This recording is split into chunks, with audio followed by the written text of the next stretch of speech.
So if you've ever looked at your tax return and go, why am I paying this much when everybody else seems to be paying less? This episode is for you. I am bringing on not only a tax expert, but someone we've used for years who's an incredible person, extremely knowledgeable, also easy to reach. I cannot explain enough how fast my emails get answered when I email Riki when it comes to questions or just little things or even big things. And so today we're going to spend some time just talking about taxes and really how businesses can maximize their income. So with that, let me welcome to the show, Riki. Thanks for being on. Hi, thank you. Thanks for that introduction. I'll start with a little more background on myself and we can take it from there. My name is Riki, as Heather mentioned, and I graduated from University of Iowa with majoring in accounting and finance in 2009. And since then, I've just kind of been working in the tax arena. For the first 10 years, it was with big firms and, kind of working with much bigger corporations like Home Depot or just, Apple, those types of firms. And, I found myself wondering, am I really adding value to, or do I feel like my work is adding any value? And the answer I got to was not really. It just kind of seemed like a number. So then in January of 2019, I started my own CPA firm focused on, the smaller guys, higher earners, but small, medium businesses or individuals that just, where, if I save them $10,000, it's changing lives versus if whatever I'm doing at these corporations was not really, didn't feel the meaning from it. So that's the reason we started. And it started off just me, and then we kind of grew to, there's 4 of us now. Okay, that was what I was going to ask, is how many? Yeah, because I only work with you. I mean, I'm sure the others are just as lovely, but I've no, they're great. They're great, and we plan to continue slowly growing. And so we're a small firm, so we understand the headaches and hiccup and growing pains of when you have a small business to grow it, and what's one of your biggest expenses ends up being taxes. So that's what we like to. How can we save? How can we help others save and really make a difference? And that's kind of why we started off. I did my master's in tax while I was working. So I always been working on tax, wanted to stay in the tax world, but not with the big firm. So that's kind of how we came to be. And that's what we do. I like it. Well, for me, it's been really helpful because I feel like I have 100 questions of like, how do I think about this real estate thing when it comes to our taxes? And again, not just our business, or how do I incorporate our, business so that, maybe down the line, if we do exit, there can be some tax savings. And no matter what question I've asked you, you've known the answer and so quick. So is this just been built up of knowledge, or do you, how do you remember them all? That's just crazy. It's a combination of, doing this for so long and only doing tax. There's in accounting, there's audit, there's bookkeeping, there's tax. We offer bookkeeping and payroll services. My focus has always been tax, and that's what I did my master's in. So it's just, part of it is just doing it for so long. The other part is, we have about 250 business clients at this point. And so everyone has certain questions. So as we've been doing this since January of 2019. We're on year 7.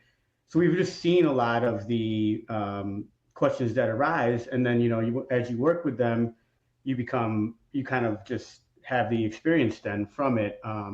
Also, since I started, the biggest tax law changes from 1986 happened in 2019 with the 2018 tax season.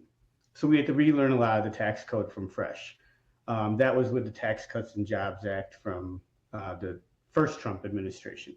And then now again, we're seeing it again, a lot of changes. So the cool part was also we dive into it and we go to these, we do all this continuing education, and it's new for everyone. So we get to really be the experts in this. And so that's been kind of neat as well. Yeah, that's good to know. And so wait, step back. So you do offer payroll and bookkeeping, because a lot of our listeners are medical professionals and they own their own private practice. So if they are thinking, gosh, I'm not happy with my tax situation, but more importantly, I don't have a solution for payroll, or my bookkeeping solution seems disjointed. So talk to me a little bit about that piece as well. Yeah, of course. We primarily use QuickBooks Online for small, medium businesses. And so what we do is we integrate that with your bank accounts, your credit cards, so we can see all the transactions going on. And then our team will kind of just handle the books for you. We'll have questions, obviously, but we like to meet with our business clients that we provide these services for every quarter. So we can talk about, okay, this is what your profit loss looks like. This is your margin, overhead.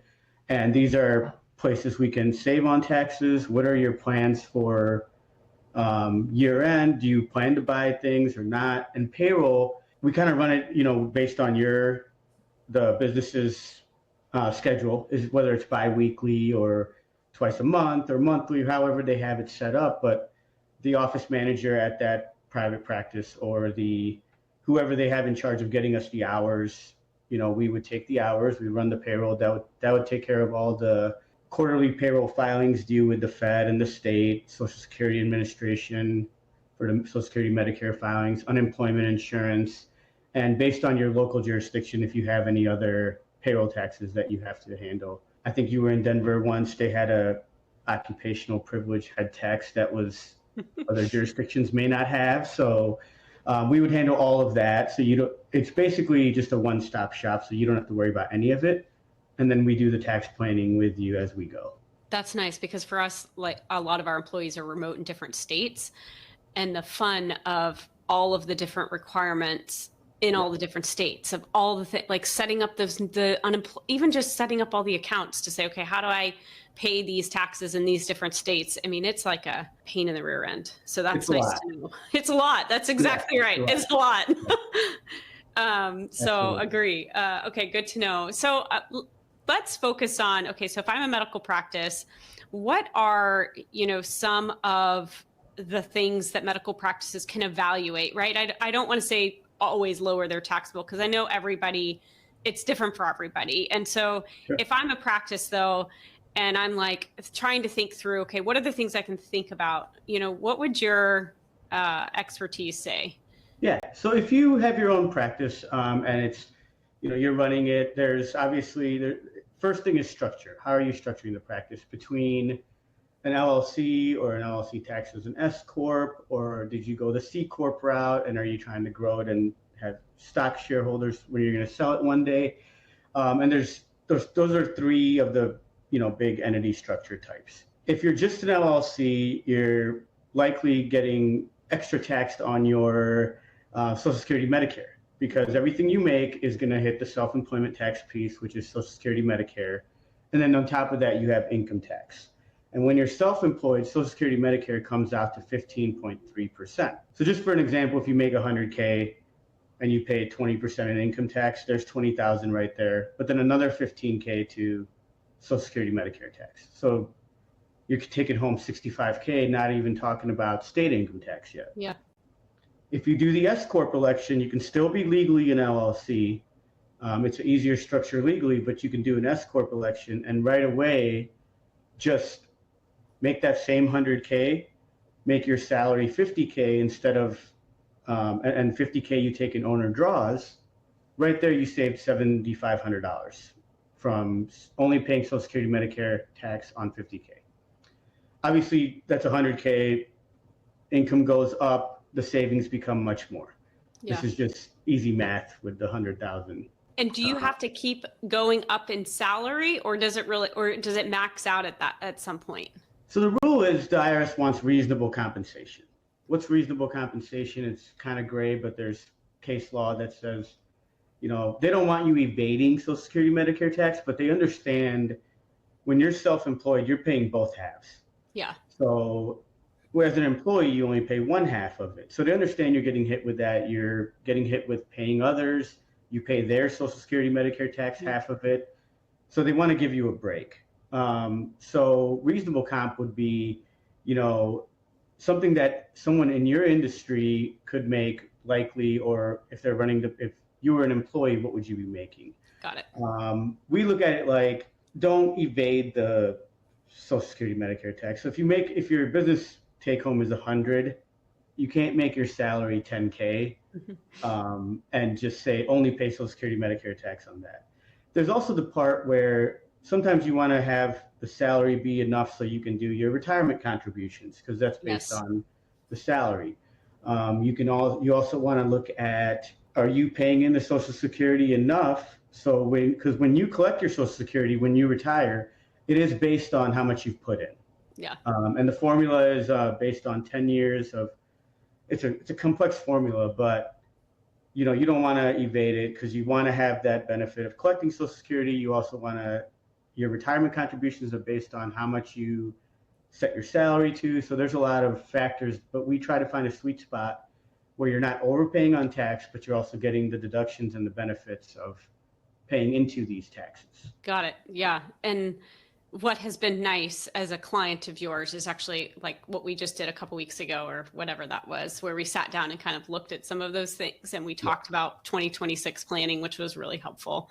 Right. And that sort of approach, I think, to things, because things do change, right? Like we've got some things that are changing, and it was just nice to go through and go, okay, let's get a plan around that. I need to do that before the end of December. And Right. for us personally, that's both helpful, just not only in the business side, and also things change. It's like stuff changes all the time, both with the tax code and then personal and business situations. So it's really great to have a team that we can do those sort of meetings with. All right, let's talk 1099 LLC versus S Corp.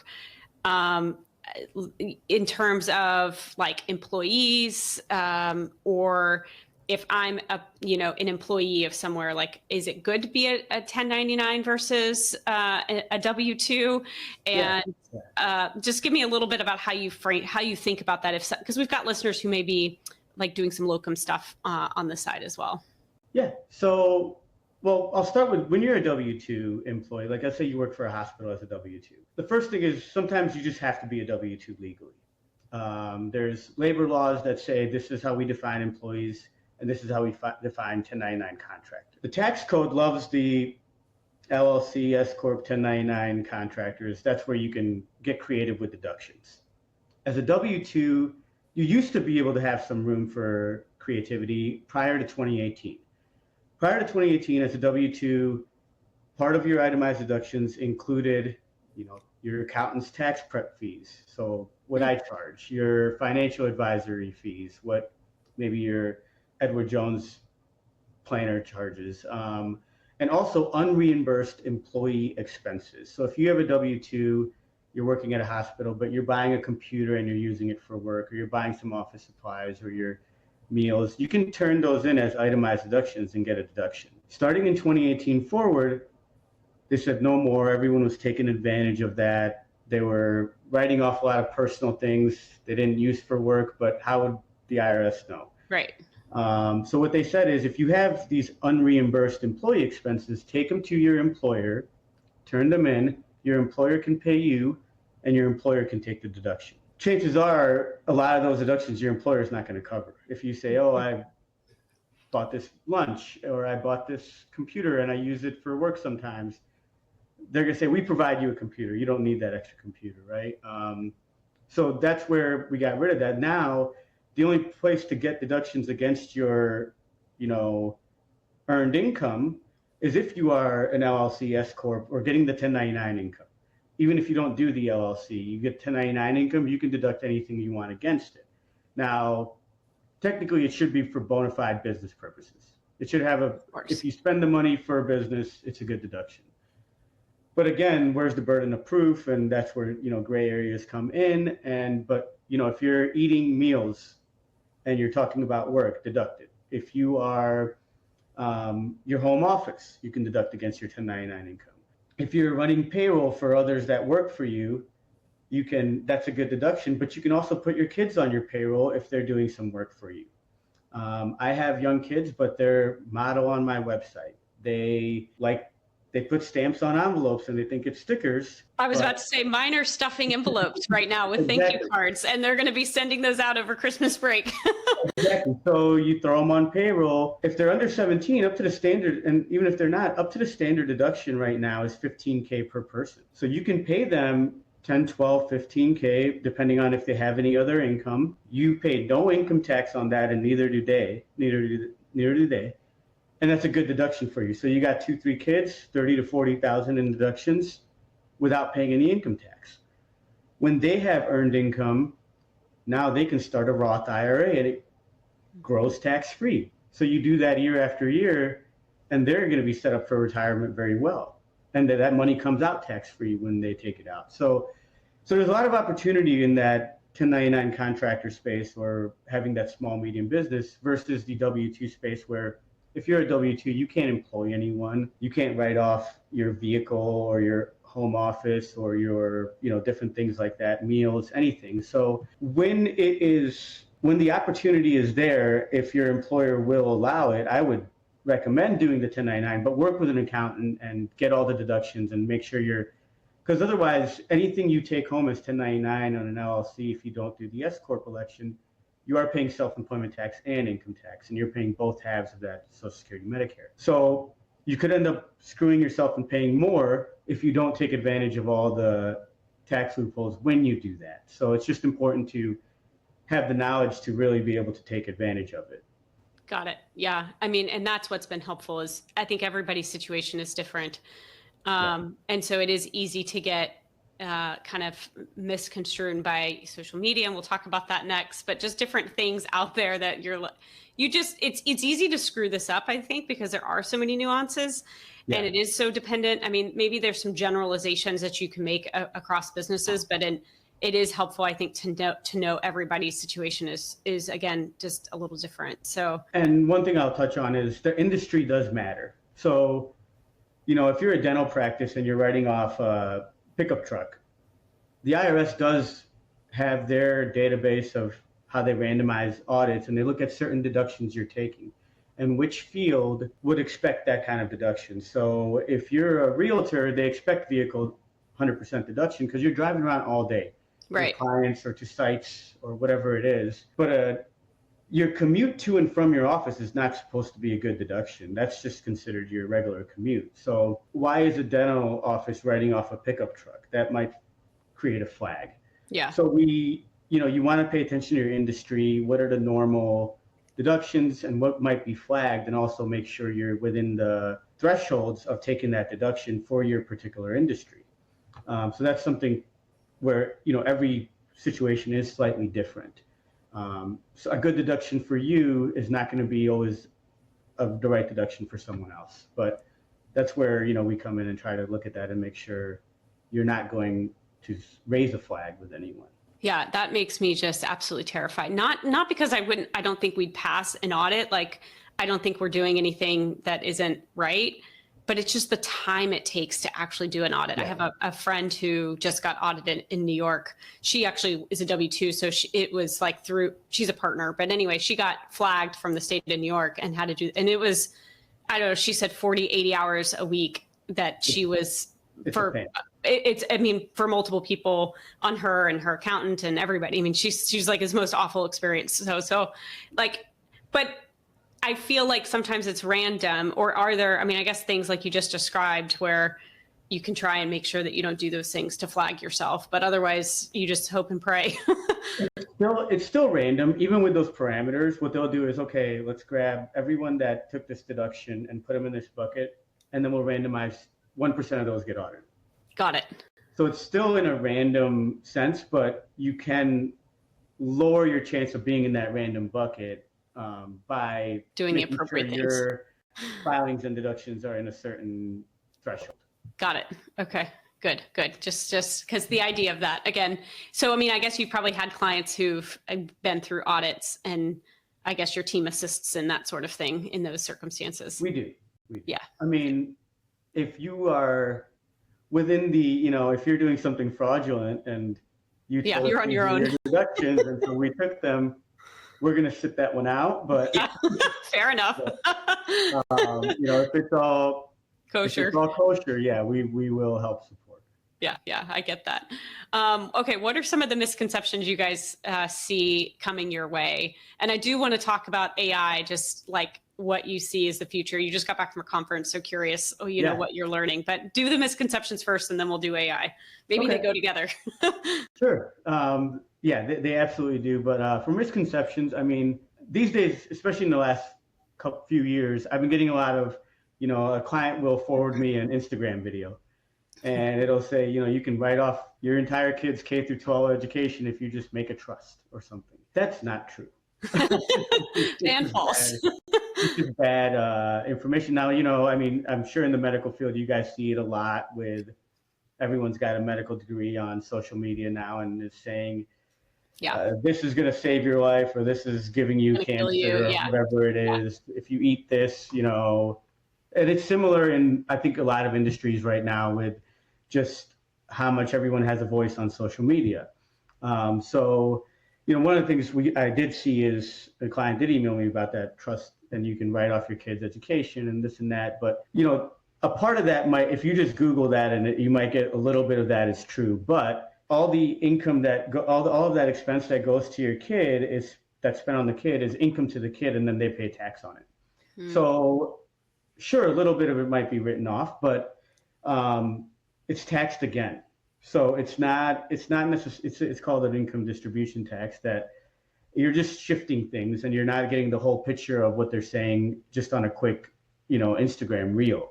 So that's where, there's things like that. And then we'll get, a lot of clients every time right now is one of my busiest times, November, December, because it's not much compliance, but there's a lot of planning going on. So we're meeting with all our clients. And before this, I was on the phone with a client, and he was very upset because all the billionaires aren't paying tax, but he has to pay this much tax. And then they're complaining about, the government, it's just debt and this and that. And, I'm not going to get involved on anyone's opinion on the government, but, there's obviously misconceptions there too. We were saying Donald Trump didn't pay any tax. He paid $700 that 1 year.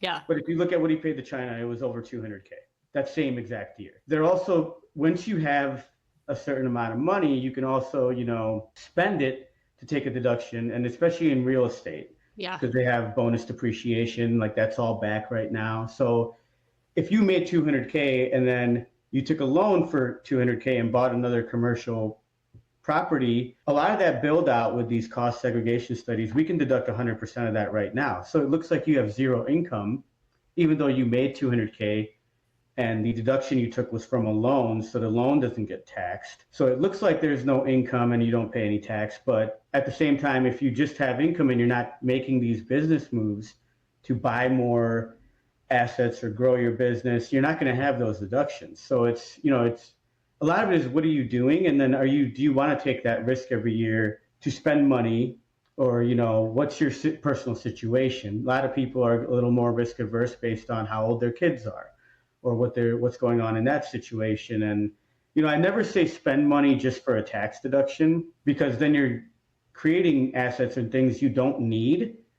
The tax deduction is 30% maybe, or 25% of what you bought. But if you don't need that purchase at all, what are you really doing? Right. What are we doing here? Although real estate, I think and we have a little bit that we've done, but I do think that in this field, right, physicians or high earners in general, that seems to be a very popular thing. If you can do it in the right way and buy something that's going to hopefully do well, that's the 100%. And if you have a practice and you're able to, and you have the opportunity to buy your commercial building and it makes sense, I recommend it, even if you're the only tenant. Yeah. Because you can rent that building to yourself. Your physician practice pays the rent. Your rental income is depreciated, and all the expenses against it pretty much show no income. Even if you show income there, that income is considered qualified business income that gets a 20% haircut, where your physician practice is considered a specialized service trader business, and you don't get that 20% haircut. Wow. So you can shift income. It has to stay in market rate, but you can shift income, get more deductions. You take depreciation against it. So you're lowering your taxable income just by owning that commercial property that you rent to yourself. So your cash flow stays the exact same and you pay less tax. So another thing to consider. But yeah. I mean, I do feel like all of that takes time and planning so that you can figure out which way to structure it. You should work with your CPA and they'll help you with that. They'll tell you the depreciation rules. If you should get a cost segregation study, does it make sense? And those are all things, you sit down, you think about, and we usually create like an analysis. Hey, without doing this, with doing this, what's the annual tax savings, and this is why your cash flow is not changing, but you're saving tax dollars, so your cash flow actually goes up. If you're not getting that, what's the point of doing it? And I don't like doing anything for anyone that if I'm not saving you money, why are you paying me? Totally.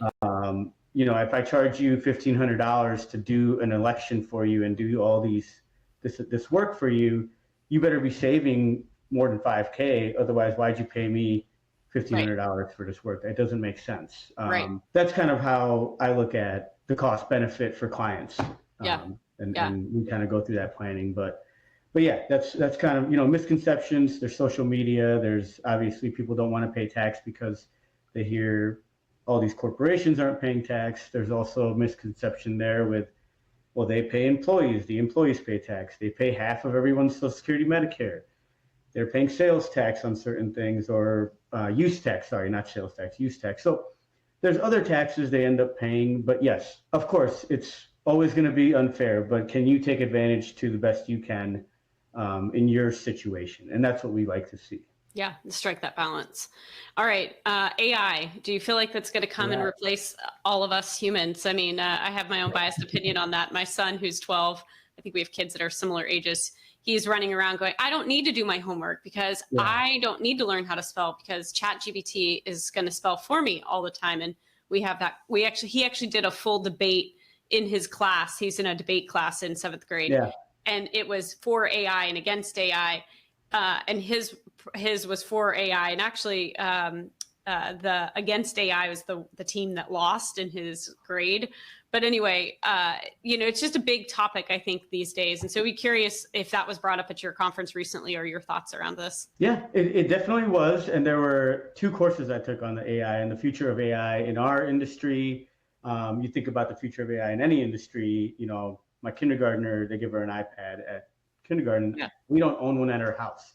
Smart. Because I just don't go down that rabbit hole. You won't come out. As much as we can stay away from technology, I'd like to for as long as we can with the kids. But I understand, they're doing the exams on iPads. So if she doesn't know how to use one, she needs to. But either way, in my industry from tax and accounting, what I see happening based on the vendors that we're getting, there's ChatGPT is not good for my tax research.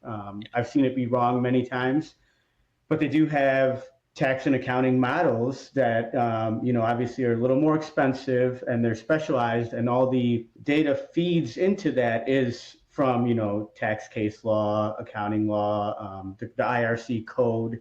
It's not from just articles on, ChatGPT will pull articles from Google or different places, and a lot of it can be opinionated. You never know. I've seen false information come up on that all the time. So what I see happening in our future for tax and accounting is things will get hopefully automated, but the maybe, bookkeeping can be a lot more automated. The software can just say, we know this vendor is a meal and restaurant. It's automatically just categorizing things for you. The hurdle is going to be, is tax compliance ever going to be automated? I mean, the IRS still uses fax.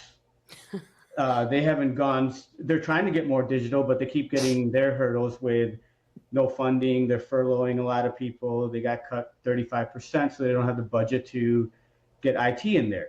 So if you don't have the jurisdictions, like even, the State Department of Revenue and everything updating and getting their systems updated with AI, AI can't file into that jurisdiction unless it's also on that same platform. So that'll be something that, we might be behind on in our industry. Yeah. Other industries, corporations that have data entry associates may not need them in the future. But what does that mean for jobs? In my opinion, and none of us really know the answer, but I think jobs change more than they just get completely replaced. So accountants don't have to do the 80-hour tax season work, because a lot of it hopefully is a little more automated. We can spend more time planning with you guys. And that's one of the biggest complaints, right? My accountant doesn't plan anything with me, or they file a return during tax season and I owe these taxes and then I don't talk to them all year. Because we're so busy doing quarterly filings, doing these filings, if we can get away from that, we can spend more time with the clients and save you the tax dollars. And more of us doing that can maybe create less work hours with similar or better results. So everyone still makes a similar salary, hopefully. That's the optimistic view, I think, and that's what I hope happens. But yes, I think the goal is for AI to replace some jobs, but I'm hoping it creates different jobs opposed to just knocking out, replacing them. But time will tell, and it's something we think about a lot, my wife and I, because we have young kids, and what are they going to do down the road? And so there's a lot of thought that goes into it. But our optimistic view is that things just change opposed to replaced. I think I forget who said this, but it may have been Alex Hormozy, but he was saying, whoever it was saying that as long as humans are needed to control the bots, there will always be jobs for humans. And when the bots start controlling the bots, we all have to worry, right? Like we're all done. So, I do think there's some truth to that. I think there's like your kids, my kids, there's going to be a very different view as to what their roles may be. But I think as long as we're setting them up with a good foundation that they understand business, I think is really important, because I think being an owner, even in today's world, is always better if you can be an owner of something than just being an employee. Then you're just always just trading time for money. Whereas owning something, you can get out of that rat race a little bit. You may still be working in the business and not just on the business, but you trade money differently, I think, in those circumstances. So 100%. And part of, when I did leave corporate, a lot of it was, am I adding value? And it was very, do I want to do a career change altogether? Like, I'm just going to work and doing this paperwork every day. And so there was a lot of thought in that. And then, I found a way to add value by doing what I'm doing now. But even, the rat race and the money and everything like that, and the tax savings, outside of that, there's also the opportunity of flexibility. You work and your income is very, very much associated with the time and work you put in. Where W-2, one employee can be doing nothing and the other one can be doing all the work, and they might have very similar salaries because people just don't know. In that space. And so there's the flexibility. If I don't want to pick up more clients right now because I'm at capacity and I want to spend more time coaching soccer, I have that opportunity to do it. And that's a family decision on how much money do we need and what's more important versus time. So when you're in that ownership role, you do get that flexibility, which gives you a little more freedom as well, even if it's not monetary. Totally. And there's, I'm blanking on the book, but freedom of time, money, purpose, and passion. I think it's a Dan Sullivan mantra, but basically having those four things, right? It's, if you have just freedom of money, like you have all the money in the world, but you don't have freedom to do what you want to do in your spare time and passions and all that stuff, then it's like, what's the point of this? And so I totally agree with that. All right. Well, so how do people find you if they want to check you out? And we'll put the links in the show notes. Sure. So our website is www.sing. It's like sing a song, hcpas.com. So sing, SINGH, C as in Charlie, P as in Peter, A as in Apple, S as in Sam.com.